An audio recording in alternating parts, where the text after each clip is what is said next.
And so like we have completely different love languages, my wife and I. Mine's like physical touch and words affirmations, and my wife's like acts of service and quality time. So, you could say, oh, it's not a good fit, but actually it's like, I love that it creates an opportunity for growth and understanding, right? Because if you just go out into the world, it's like, well, if you love me, you should touch me. That's my projection about what the right thing is.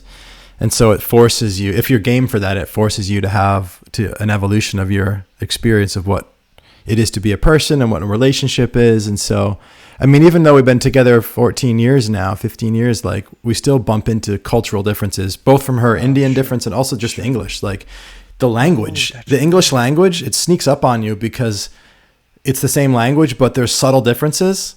And so sometimes she'll use a word and I'm like, I don't even know what you're talking about. Right. It's just like, but it's English. She's like, it's English, And that's interesting. You say that because I think, and I don't know, but I'm guessing that also not just the fact of her cultural, in terms of India, but also the culture of England, having grown up there with that, right? That's interesting. One thing you bring up, I think is very interesting is the lack of physical touch.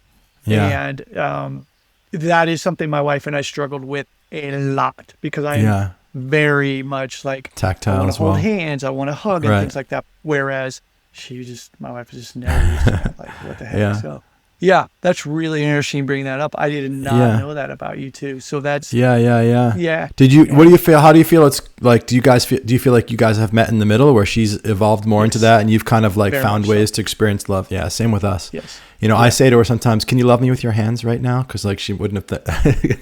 That kind of sounds like a hand job. That's not what I mean, but like I just mean like touch me. But I guess it can be construed that way. So it's good, but no, that is the other thing too. Because I mean, I have a feeling. It's not like we've talked about this, but I am a very sexual being. Whereas in not just my wife, but Japan in general is not a very sexual culture. They're sex crazed. It's ridiculous. Yeah. And so I personally, I'm not a psychiatrist or anything, but I personally think that a lot of the weird sex shit that comes out of Japan is because it's just being like, held inside. Because if it's repressed and it comes out in a different way, of course. Yeah. But that is something that my wife, because she was just like, oh my God, how is it like every single day you want to have sex? I'm like, yeah, doesn't everyone, but no, that everyone was something that was interesting. Yeah, exactly. Right. But there you go. That's the other thing, male and female as well. So, culturally, gender wise, like there's a whole lot going on there, but that was something that was very interesting. The whole dating thing. When I was first in Japan. Oh yeah, you were single when you first got there. I was single, yeah. How'd you meet your wife? How'd you meet Chica? So I played guitar in a band in Japan. And let me backtrack. So doing judo, obviously my body's beat up all the time. So I would go to the literal translation is like bone setter, okay, in Japanese. Okay. It's more like a physical therapist massage kind of thing, okay? Yeah. And so I was going to this clinic, and the guy and I hit it off and didn't realize in the very beginning, but both of us played guitar and whatnot. And so he was in a band. He was like, hey, why don't you join our band? And so I did. And I was with that band for a while, still going to the therapy and things, but things got busy with work, and I needed to step away. And this is when I was still working at the martial arts complex. So this is way before G&B.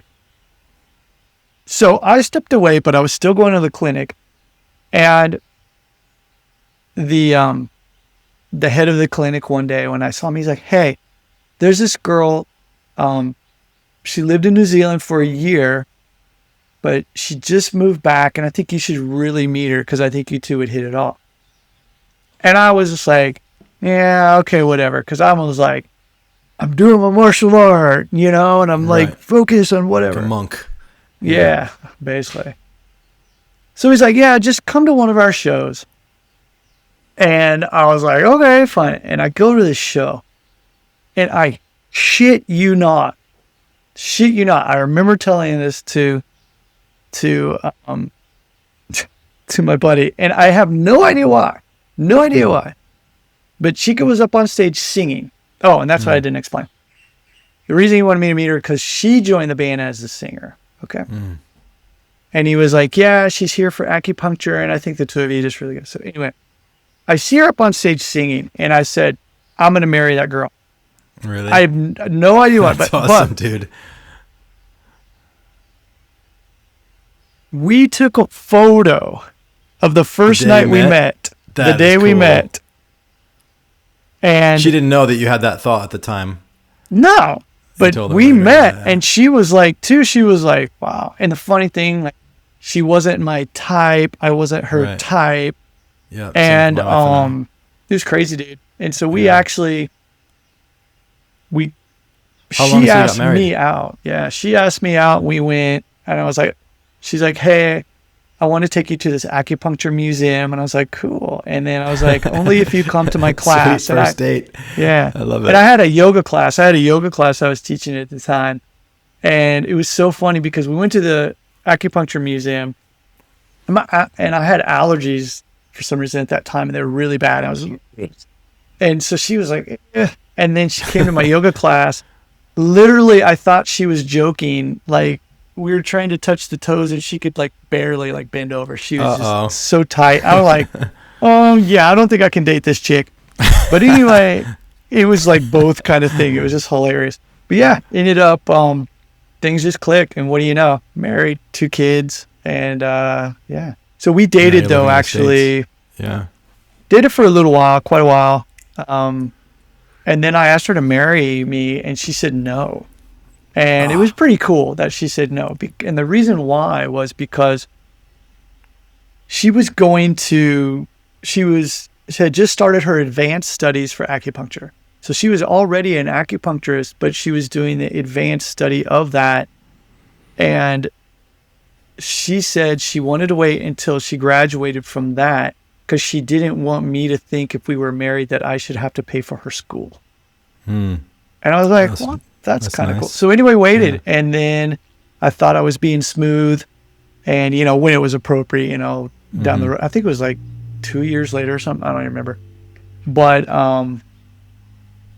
we were going to the States, and I had a ring made, an engagement ring made. Is that a thing in Japan too, engagement rings? No. Right. This is, me doing the American thing, right? Right. But I had a guy in Japan make it, and I, with the design, I was like, this is this. So it'd be special. And she was actually, and I kind of snuck it into the bag because I thought we were done packing, and she had gotten in there to rearrange things, found it. Oh, no. And my big surprise, everything. So anyway, I remember in my small ass apartment the night before we were supposed to go to the States. I was like, that's still pretty romantic. I was like, when we go to America, pretend like I didn't ask you because. Yeah. So, anyway, it was kind of fun. So, yeah. Yeah, that's cool. My wife. You guys, what about you guys? Yeah, I proposed to her in the States on the trip as well because we were living together in London. I asked her mom. It was really sweet. I asked her mom and dad while she was upstairs. We were actually staying with her parents, and I asked her mom and dad before.